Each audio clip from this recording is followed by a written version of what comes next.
Box. What's that? Banks got you by your balls. Whatever.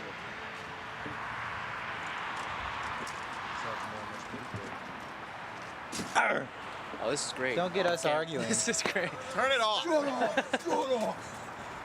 I'm away. Oh, Jesus. The warmness of the band before the show is... We have to have day on camera. What's wrong with buying a new car? Nothing, man. All right, thank you. You need reliable transportation. You can't be like Tim and get a ride from your friend all the time. This is how it goes when we load up. Me and Brian stand around and talk about music and smoke cigarettes. Tim and Nick and Doug load up. That's not true. Unload. Don't make it simple. Hi, Nick. See, don't work. I'm gonna use your DeVille. Huh? I'm gonna use your DeVille. Are you sure you want to use it? That's it. It's one of yours. It's still in that closet after Are you serious? That's fine. I just... How much more crap to It's leave on- there it's and not fixed. realize it until the day of the So- show? I hope it's fixed. That's what I'm saying. I mean, I'm sure it'll be fine for what you do. You wanna take a test? No. Just the ball. Especially leather, dude. It's just like, All my stuff. that was weird because like you sit on it like snow. Oh, we had it at that show in Iris. Friday. I don't know what you had.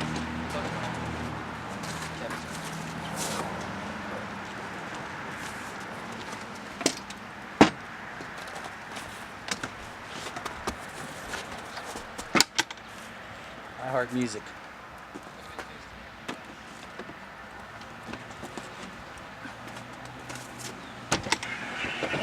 On the way down there.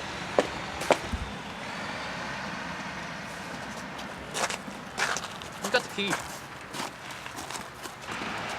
Put it on the right side.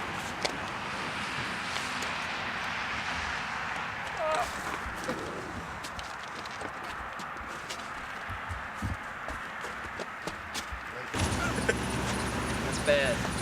We're really not like that. What is this? Fish tails? What the hell? Sesame Street? The letter of the day is L for lighter. Can you spell lighter? I don't know how to spell lighter.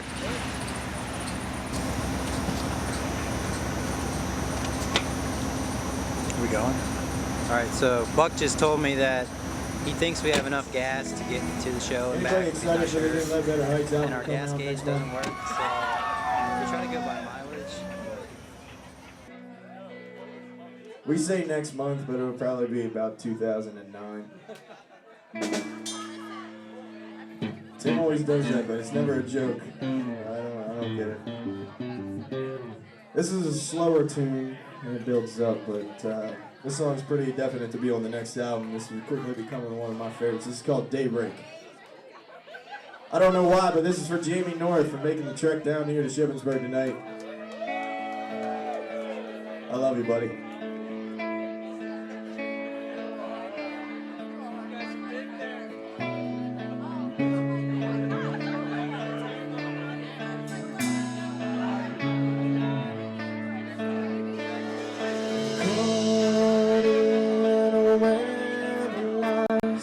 Broken down when the saints arrive, stunned by the scent of you, waiting around with nothing to do.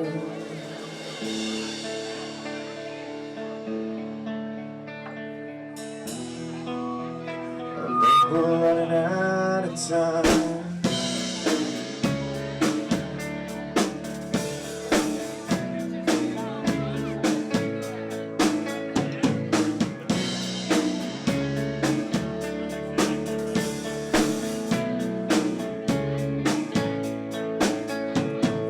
Coming down inside your head when somebody screams, why won't you pay for me? This CD for us is a huge departure. Our style has completely changed, and you know, we started as like an acoustic rock bluesy jam band, And now we've really come into our own, and this CD defines what direction we want to head. And if you listen to it, you're going to say, what's he talking about? Because it doesn't, every song's different. There isn't a specific style that we fall into. I know a lot of bands say that, they just categorize themselves as rock. But I think that it's unique sounding, and I'm proud of what we did. I think it's, a great record. We recorded 14 tracks. We're probably going to keep like 11 or 12 of them. We don't know right now. But, yeah, as far as the style goes, it's completely different than anything we've ever done. It's not on purpose. I think we just change as people. We change as musicians, and playing out live the past 5 years as a band has really come to change us as people, and it comes through in our music. I also think though the CD is where I know I've always wanted to end up at. It's kind of like it's a huge departure, but we all wanted to get to this point. We just didn't know how long it was going to take. I mean, when we were done with our previous album, we were all proud of the songs that we wrote. But I also think that deep down we also knew that, like, one, they could have been better. Two, there were all kinds of ideas we never had a chance to tap into because of the process we went for recording this. We never really had a lot of time to dissect the songs while we recorded. It was just like, get your tracks done. That we were on a very rushed schedule to get done. So this CD, it defines where we want to be, but it's a huge departure, but this is where we all wanted to end up. Everyone in this band wanted to do this kind of music, and you'll definitely hear that we're all happy with what we're doing with this whole album.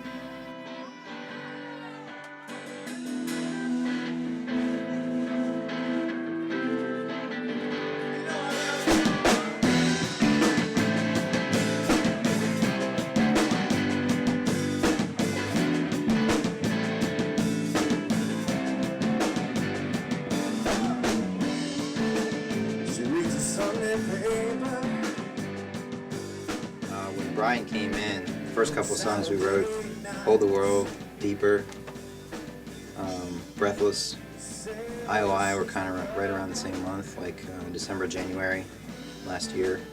It's always fun because when we record, we get on these spurts to where it's just one song after another. All this creative energy just keeps pouring out of all of us, and we're all working together as a cohesive unit.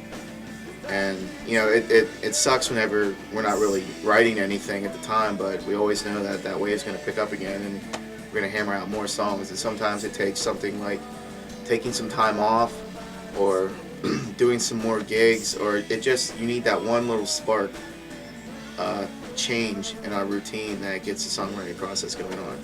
Something happens in our life outside of the band that definitely has a traumatic influence on what we do in this room. So pretty much anything and everything, as long as it's significant in our lives, it'll definitely start the music writing process again. And I think on that roller coaster, our songwriting roller coaster, in between, like when you're riding a roller coaster, if it was all loops, it wouldn't be as exciting. You gotta have the climb up, the anticipation. But I think what happens is we write the song, we kind of have a foundation to start with, and then we get out and we play it live. And once you start playing it live, you start realizing what sucks, what's good, what people like, what's catchy, what you need to chop, Who's obnoxious. Tim's drum part sucks. Yeah. Fran's bass line. I'm too loud. That's the ever-going flow. I can put it in waves for you. The biggest wave for this album was 2006 into 2007. And we wrote, as I said, Hold the World, Deeper, Breathless, IOI, Strangers, Rise and Fall. All those songs came in 2-3 months. Yeah. And it was right when Brian came in. So he was blowing our minds because he's an incredible musician. Most humble guy you'll ever meet, but incredible musician. And,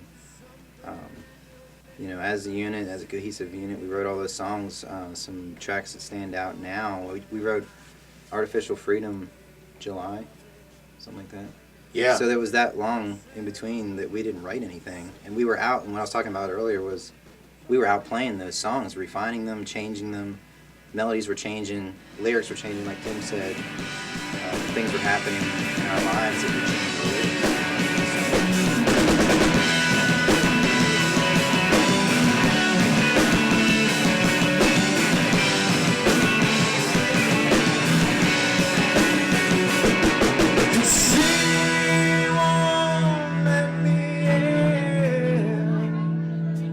Into her heart where nobody's been, and she won't let me through, even though there's so much that I can do, and all that I can take from you is something you'll never see.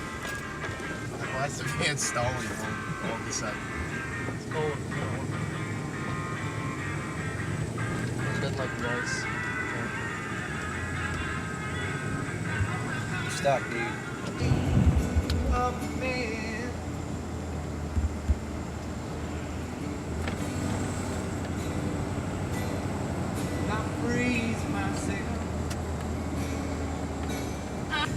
Well, the materials. The materials. Hey, Tim, the materials to make your own purse. How's that? Go, there you go, the Walmart bag special.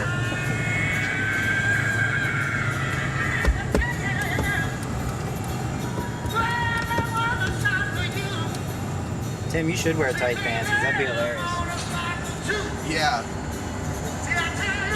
Yeah, be like, I call this chafing 101. Chafing 101. We definitely have to have an intervention if you showed up in girls' pants. Intervention. Yeah, if I wore, I'd rather have basketball shorts. if I wore capris, Capri pants. I still show off my sexy calves, but you know, there's everything else Everything to else. look at. It's not sexy. So, Like, we were late to New York City one time, so I had to work late. We had to be there, we had like 3 hours, I think. So Brian had to... Very fortunate to have a manager. We are fortunate to have a crazy driver. When Buck drives, he drives slow, but he's still like the most accident-prone dude in the world. So. wow, that's great, Stoner. Do it again. Loose sweater. All Sing it, blue. Tim. All Sing the blue song. jeans, blue sweater. I got some new shoes. Tim, What? sing the song. Why? I just did. Do it again, man. I want to clap. No. Come on. Just got No. that. We just got a letter. We are looking for Blue's Clues.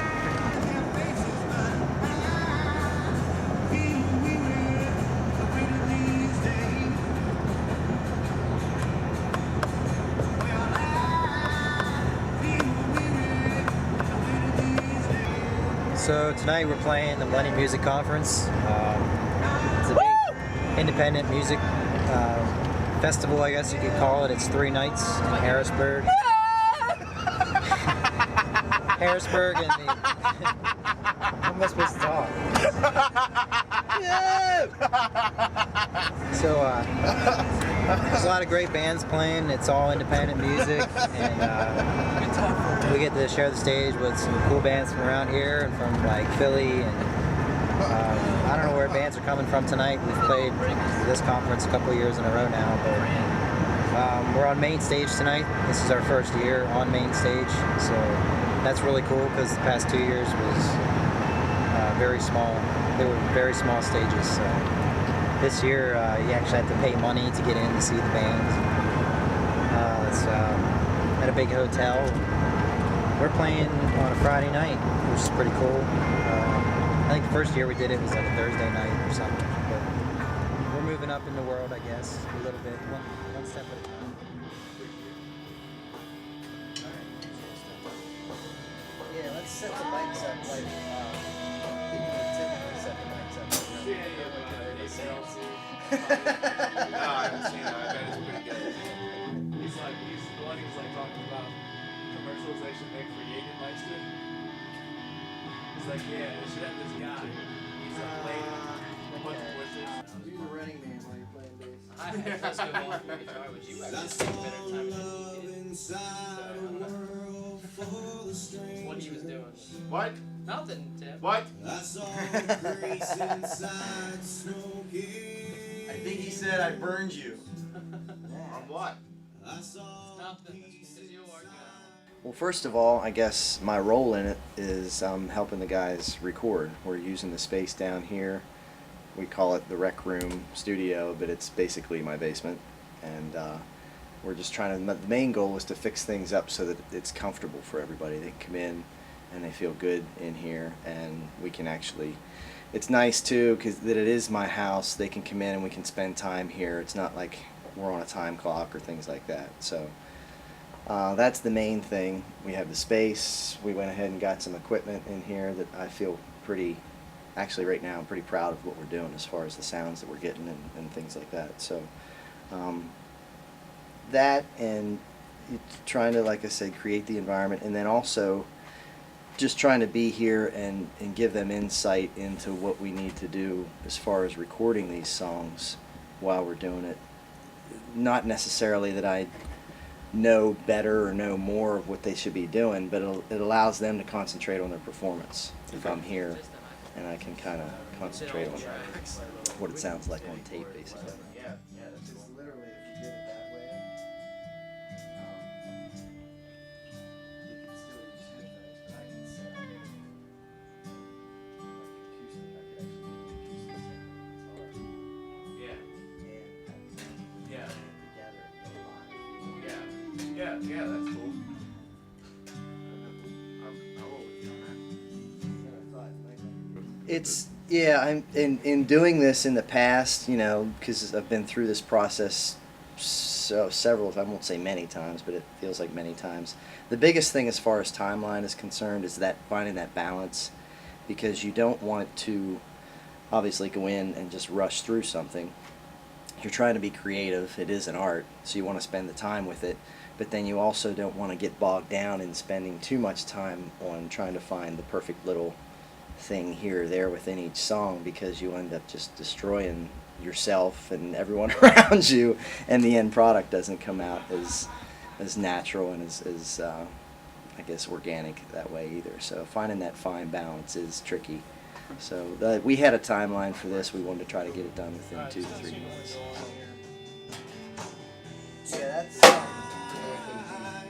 set this up with the mic screen, and he's going to go in the headphones on center. And do that. So this is the one we need. Just leave it down there, and put the AKG in there. You can go ahead and, since this mic is.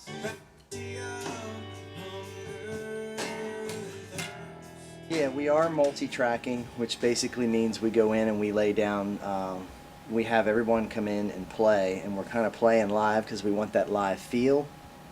But what we're actually recording, we concentrated and we spent a lot of time on just getting the drums recorded first. In other words, everybody played, but we concentrated on making sure we got good drum sounds.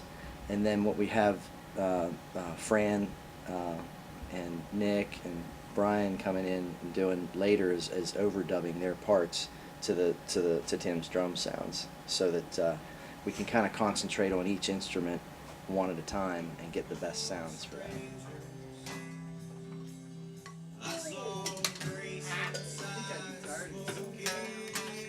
You're on camera, you messed up. Yep. You know it. That's a good test. You guys should be glad I drummed for you. What song do you guys want to do? Tim's the reason we're not having a thanks in this CD. Ah, come on. We should just put a Ledbetter Heights would like to thank Tim Yeah, we Clark. could just Okay. When we did this, I've had a lot of analog equipment in the past, and we decided we were definitely going to do digital because everybody does digital now. So the main question is whether we wanted to use some type of unit or do it all on computer. And through research and everything else, we decided, or I decided basically, to go ahead and get an interface. That's what this top piece is, that will allow us to plug all the microphones and instruments in, put it all through one interface and basically into this laptop.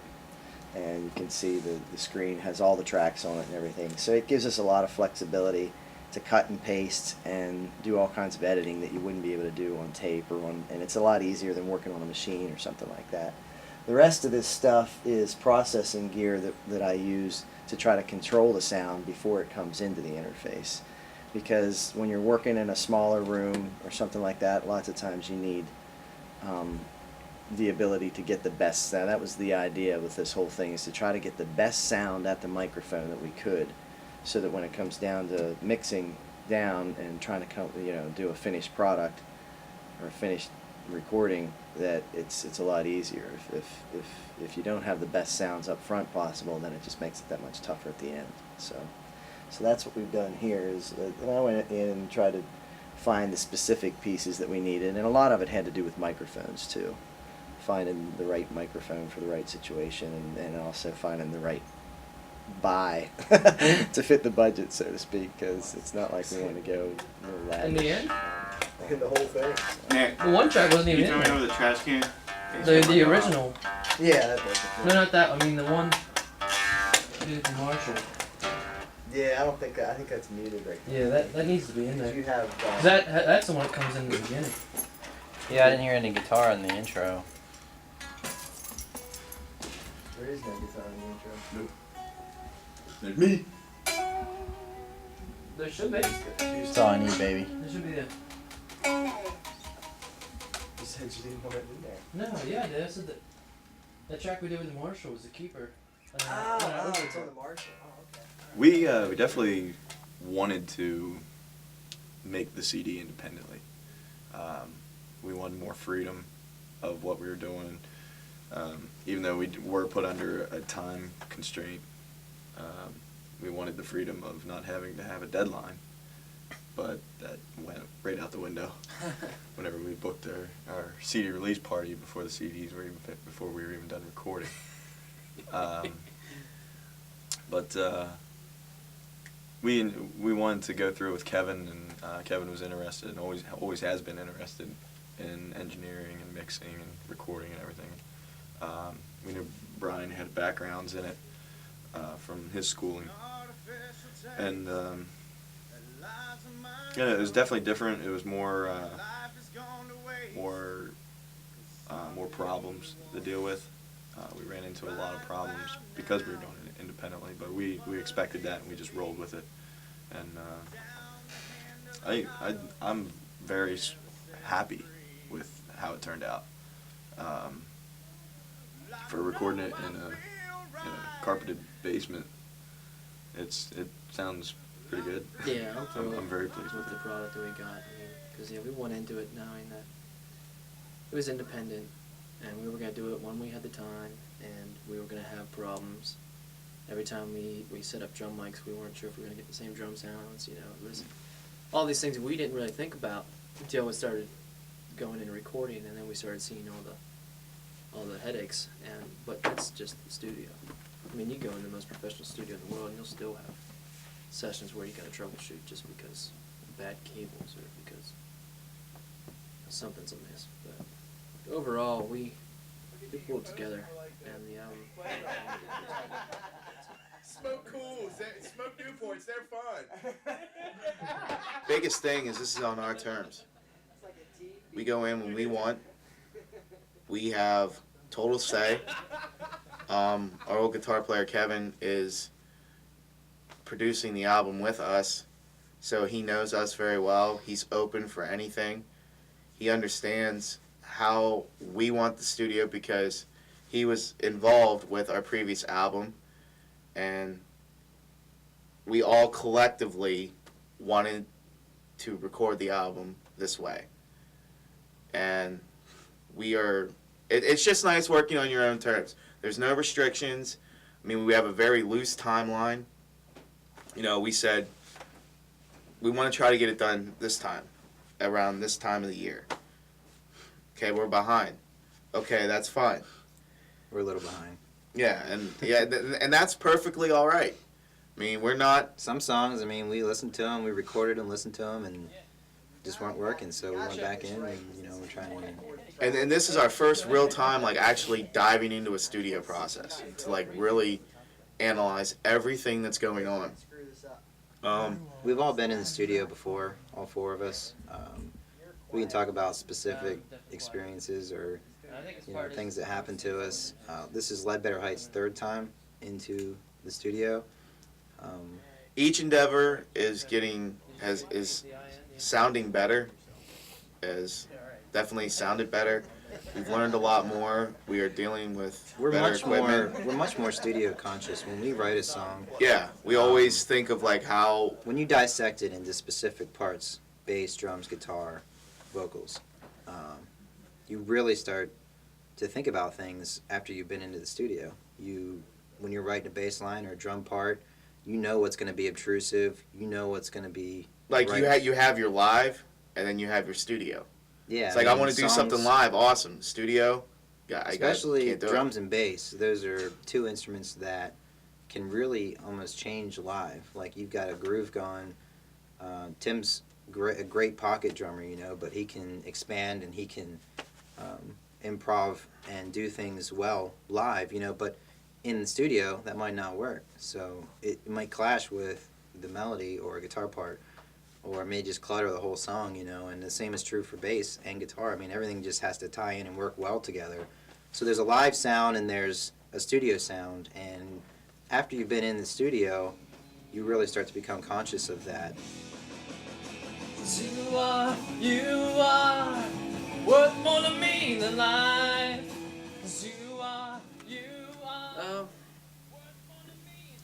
Mainly, because this was the first time that he had used his basement as a studio. We were using all new gear, and when we were recording, we were first tracking all of our sessions. We were having problems with the digital clicks and just some noises that we weren't sure were coming from. And we thought that they were just all in playback because of a slow hard drive or because of the speed of the latency and things like that. But then we went to burn it to CD, and we finally started listening to the mix downs, and that's what was going on. And then we had ourselves about a whole album's worth of clicks and pops throughout just random spots throughout the songs. We were like, this is not going to work. So we had to go back and isolate the individual tracks and see which ones we could save and which ones we had to redo. At that point, we were like down to like 2 weeks, 2 or 3 weeks left to record everything and get it sent out. He wanted to piss me off. The one lyric, I was like, oh, it's Horseshoe. I'm kidding. Wanted to make sure we clarified that. I'm kidding. We mailed the CD out to get it duplicated on like 2 days after we should have mailed it out. Yeah. I believe we mailed it out late, but the disc makers did an incredible job at getting it to us on time. I think it was actually even done a couple days before they said it was going to be. Yeah, it was. They got done right away, and we went and picked it up outside of Philly, the 27th. Went and played New York City that night and came back to Shippensburg. One thing I want to say is that these songs, when you listen to the album, they are by no means perfect. And that's something that I said before, we're not a perfect band. We don't claim to be. And I think that's something that's really cool about this album. I mean, it's human. And when you listen to it, there are little mistakes. And I have one I could point out specifically on the bass. But, I was working with Kevin in the studio, and I was like, man, should I relay this part? And if you listen close to it, I'll just point it out. It's in Breathless during the solo, and there's a part where it picks up, and I'm playing some chords on the bass. You can hear it. And I don't know what I did, but I kind of bent the strings a little bit, and kind of goes, wow, and it should be just one solid tone. But Kevin was listening to it, and he isolated the bass, and he listened to it, with the whole band, and he was like, Fran, he's like, I like it, man. I was like, all right. Because it was kind of an ear sore, I guess you could call it. It really just stuck out to me. I listened to it, and I said, I'm going to redo the whole song. And Kevin was like, you know what? No, check this out. And it's cool. I mean, and I can tell you this now, and you can listen to it, and we left it in there on purpose, so, It's kind of contradictory from what I just said, but one thing we are trying to do with this album is give it as much of a live feel as we can. A lot of albums today are very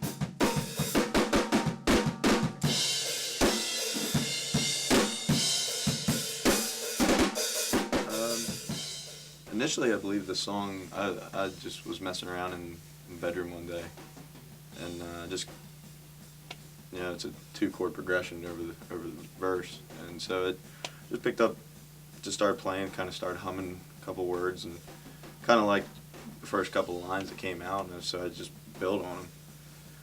And that was pretty much the only part of the song that was really written before we actually had practice with it. And then all 4 of us together collectively wrote the rest of the song. Lyric-wise, that you know, everybody goes through your rebellious state where you don't want to listen to authority or anything. That's sort of the it's sort of a little bit of the feel of that song. The freedom that some people have isn't real, and sometimes people take it away from you. There's a reference in there to a mother and a father not allowing the person in the song, or the character, so to say, is not allowed. He doesn't have that opportunity to just live life the way that he wants to. It's still vague enough to allow the listener to interpret any way that they want. Like, I mean, you could relate the song to your job, or you could relate the song to something personal in your life, or there's many aspects that you can roll with the song. And the puzzling line in it that I think I'm the only one, at least it makes sense to me, is the last lines are, you are worth more to me than life. Whenever we were recording vocals for that, Kevin was kind of puzzled a little bit by that line. And then after just sitting down and having some talks with him about what the songs meant, everything I think became a little bit more clear. But that's a line to allow people to think of whatever they want of the song, because I won't say what that means to me. But, that was definitely, I think, the song that clicked right away. I mean, it didn't take long to punch that out, and we felt incredibly very happy with how it turned out. Still do. It's still one of our favorites. A long drive.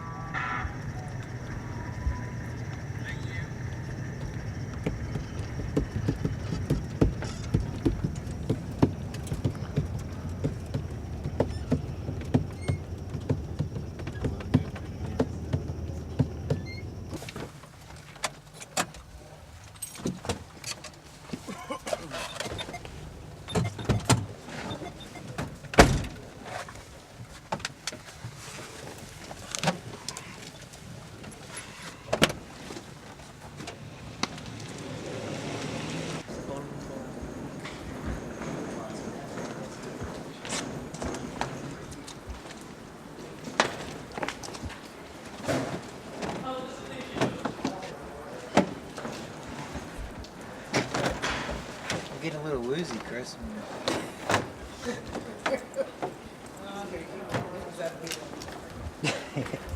The weed house.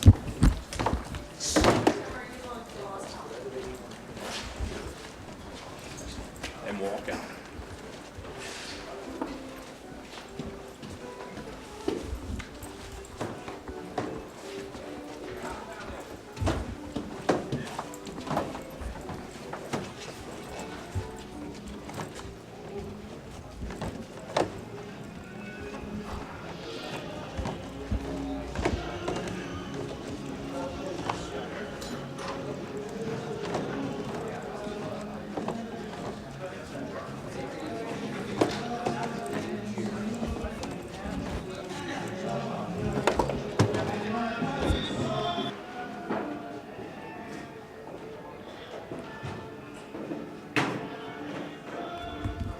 I got down and pushed off the wall with my back at the bottom of the entertainment center with everything on it. Man, sucks. Chugga, chugga, chugga, chugga. Oh, part about being in a band. Try to set this down and roll. Ready when you're ready. Oh, hold on. He did sit.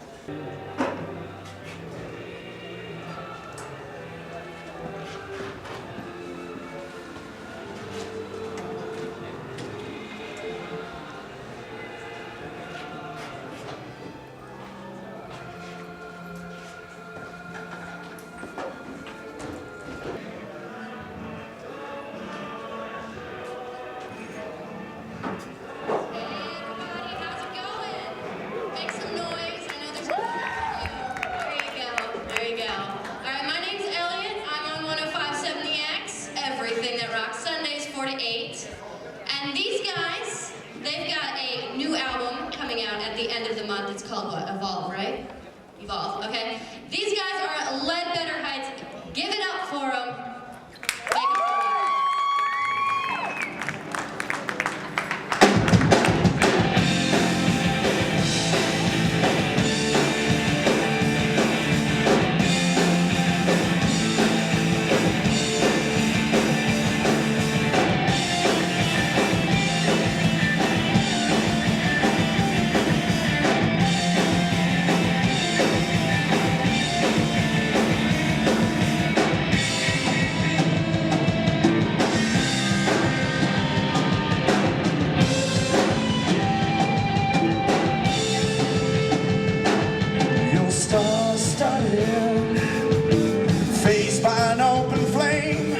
It's a different story now.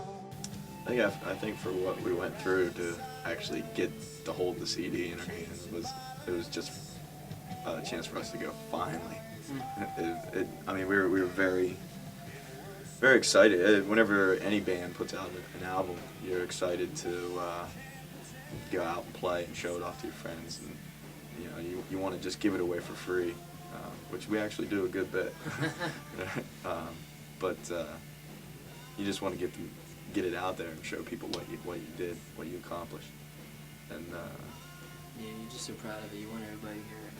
I mean, immediately when we got the CD, yeah, I drove on to my parents' house. I threw a copy there. I drove to some friend's house, threw a copy there. I mean, just like this is what we've been working on for like the last year.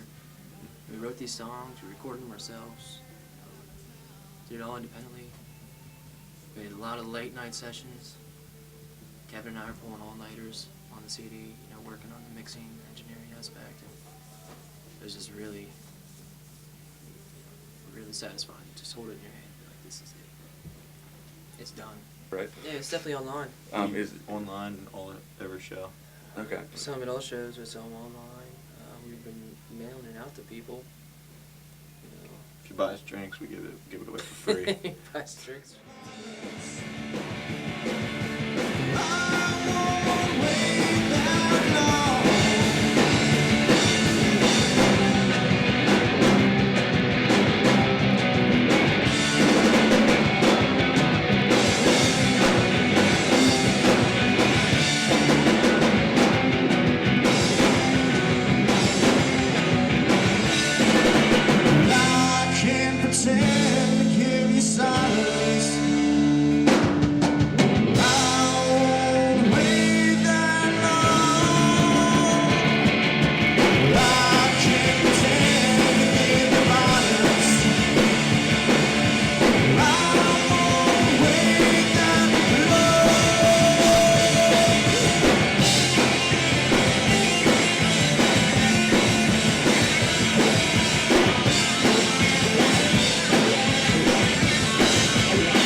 The goal for this band is not to make money. It's not to be famous. It's to just play music for a living. That's all we want to do. We don't want to work crap jobs. You know, we've all done the school thing, the work thing, and it's just, you know, music is our passion, and we want to do it for a living. I mean, that's the biggest thing for us, and we want to play music that people want to listen to. People want to come out and see live. We're very, very avid supporters of live music, and so as Original live music as well. original music, and you know that's something that's kind of died as far as a scene goes, but it's out there. It is alive, and you know it's alive and kicking, because when you find those places and those bands, you know what's up, and it's the coolest experience you're gonna have going out. And you know it kills going out to see a cover band, and you know we just want to be that band that people enjoy. There's us, and there's a million bands out there that are just waiting to be discovered, and they've got a lot of talent, and they've got great music. So support live music and go out and have fun, because you've heard all the cover songs before. Why listen to them again? Why not discover something new and something that you can be proud that you're a fan of, and you can introduce it to other people, and you know let music kind of take your life over. I mean, that's what we did. Ideally, I think Nick would agree with me on this, but we just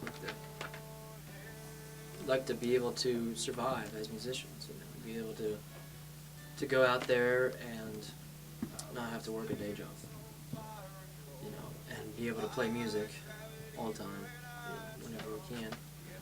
We practice throughout the week, and then we tour and we gig on the weekends, or if we're just touring for months on end, and then take a break and come home. And we want what every musician really wants. It's just to get out there and play, and to reach as many fans as possible. As far as the big record contracts and the money, I'm not really interested in money. I just recently got engaged, so I'm not gonna be like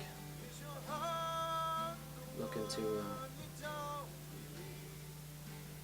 drop everything and just go touring for years and years on end unless it can support my family. But ideally, I mean, I'd love to be able to just play music, fill it out on the W-2 as a musician, you know, have a tax ID on the band. Didn't say that. For me,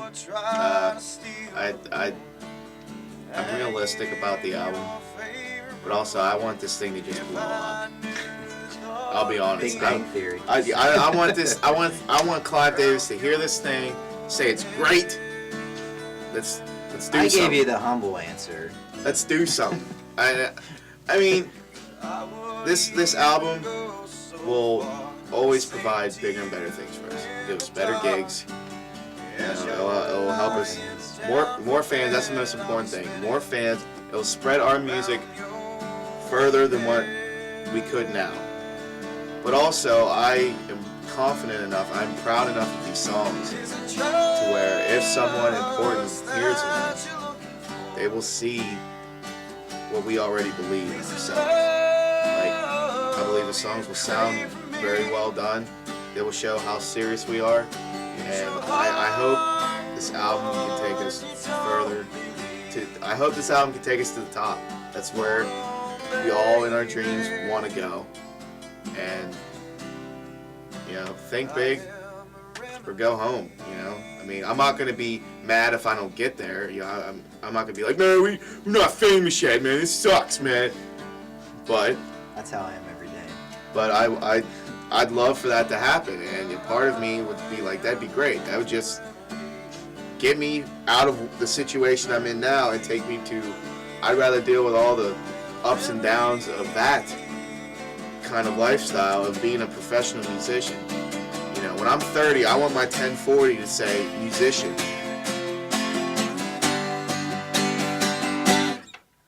Is it true?